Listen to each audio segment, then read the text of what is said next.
So we've been taught these are the Old Testament feasts. Yeah. These are not for us.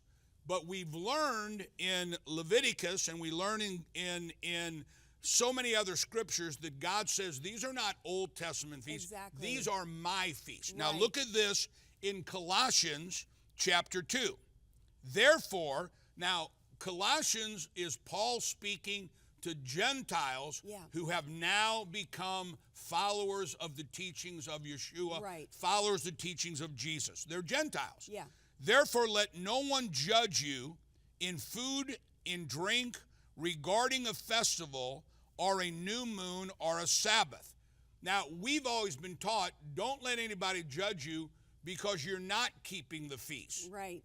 But Paul is not saying that. He said, don't let anybody judge you because you are keeping the feast, because you are keeping the Sabbath. Yeah. Why? Because they are a shadow of things to come. They are the substance which is of Christ. Yeah. Let no one defraud you of your reward. No kidding. Why do we blow the trumpet? Yeah. Now watch this. They are a shadow of things to come. Right.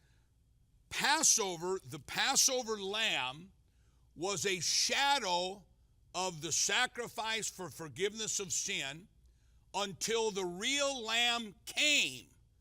That shadow of the sacrifice of lamb forgave the Jewish people their sins for a year.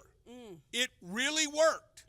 Then came Christ on the exact same day, and he became that Passover lamb.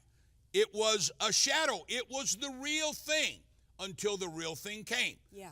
When the day of Pentecost, Shavuot, had fully come, it was a shadow. God would bring the power of God, the blessing of God. It was a shadow until the day of Pentecost had fully come. Yeah.